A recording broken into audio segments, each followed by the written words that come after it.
Welcome back to Zarathustra Unpacked. Today, we're diving into a really strange and memorable chapter, the Leech. This one is fantastic.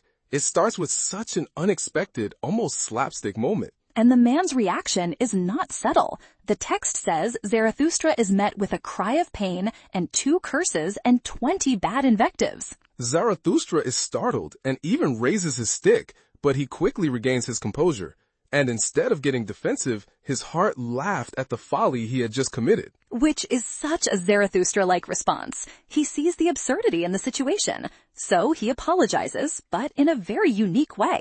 Exactly. He offers a parable. He compares the situation to a lonely wanderer who accidentally runs into a sleeping dog. Right. But then Zarathustra adds the crucial part. He says how little it would have taken for them to caress each other instead, because, as he puts it, are they not both lonesome ones? It's a beautiful parable about misunderstanding, fear, and shared loneliness.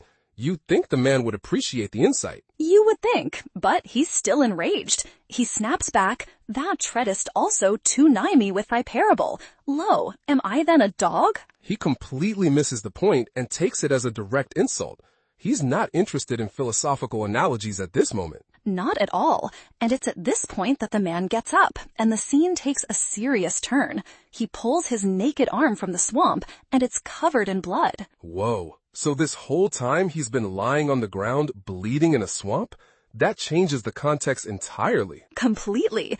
Zarathustra is alarmed and asks, "What hath hurt thee? Hath an evil beast bit thee, thou unfortunate one?" And does the man's attitude soften at this show of concern? Not yet. He laughs angrily and says, "What matter is it to thee?" He claims he's in his own territory, his province, and won't answer questions from adult. He's incredibly prickly and territorial. He's essentially telling Zarathustra to get lost. But Zarathustra doesn't back down. He says sympathetically, "Thou art mistaken. Here thou art not at home, but in my domain." That's a bold claim. He's flipping the power dynamic. He is. And then comes the pivotal moment. He says, "Call me however what thou wilt. I am who I must be. I call myself Zarathustra." And that's the magic word. Hearing the name Zarathustra changes everything for this man. It's an instant transformation. The man exclaims, "What happeneth unto me? Who preoccupieth me so much in this life as this one, namely Zarathustra?" And then he connects it to the other thing that preoccupies him, the leech. Precisely. He reveals he was lying in the swamp on purpose, letting leeches bite his arm. He says he'd already been bitten 10 times. So the bleeding wasn't an accident? It was self-inflicted? He was conducting some kind of experiment? Yes, and he sees Zarathustra's arrival as the culmination of it. He says, "When there biteth a still finer leech at my blood, Zarathustra himself." A finer leech. What a strange and powerful compliment. He sees Zarathustra as something that draws out a deeper substance than just blood. Exactly. He's not drawing blood, but conscience or truth. The man calls him the great conscience leech and praises the day he was led to the swamp. So this meeting, which started with him being accidentally stepped on, he now sees as a miracle. So, who is this strange character? Does he finally introduce himself? He does. He says, "I am the spiritually conscientious one." The spiritually conscientious one. That's a heavy title. What does he mean by it? He explains his core philosophy. He says that he takes matters of the spirit more rigorously and severely than anyone, except Zarathustra. Yes, and he's been applying them in a very specific way. His motto is, "Better know nothing than half know many things. Better be a fool on one's own account than a sage on other people's approbation. I go to the basis." So he's a champion of deep, focused expertise over broad, superficial knowledge. Depth over breadth taken to the extreme. To the absolute extreme. He says he just needs a handbreadth of basis, a tiny piece of ground, as long as it's solid. On that small foundation, he can stand. Which is such a powerful argument for specialization.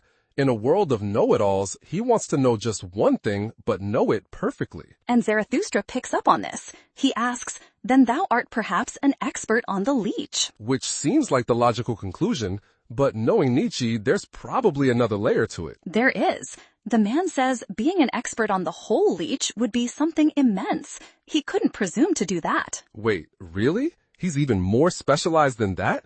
What is his focus then? He declares, that, however, of which I am master and knower, is the brain of the leech. The brain of the leech? That is unbelievably specific. My mind is kind of blown by that level of focus. And he's immensely proud of it. He says, my pride here findeth expression, for here I have not my equal. This tiny, specific field is his kingdom. So this is why he was in the swamp, letting leeches bite his arm.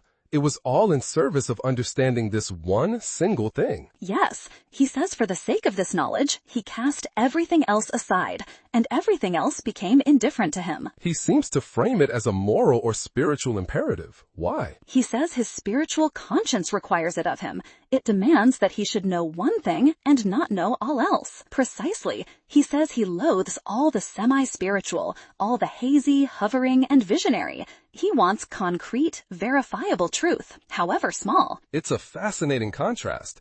He says, where mine honesty ceases, there am I blind and want to also be blind. But where he does want to know, in his chosen field, he wants to be severe, rigorous, restricted, cruel, and inexorable. And he directly credits Zarathustra for this path. He says it all started when he heard Zarathustra's words. Which words were those? What was the quote that set him on this path? The quote was, "Spirit is life which itself cuts into life." Spirit is life that cuts into life.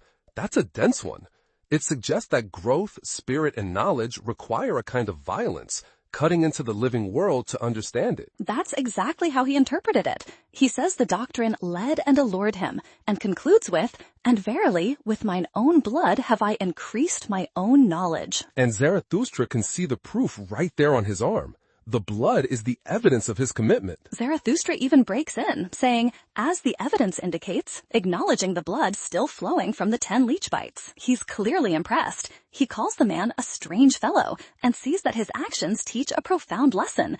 He doesn't fully explain what that lesson is, though. So how does the encounter conclude? Does he just leave him bleeding in the swamp? No, he shows him hospitality. He says, "We part here, but I would fain find thee again." He invites the man to his cave to be his guest for the night. And he also offers to help with his wounds, which is a nice touch. Yes, he says, "Fain would I also make amends to thy body for Zarathustra treading upon thee."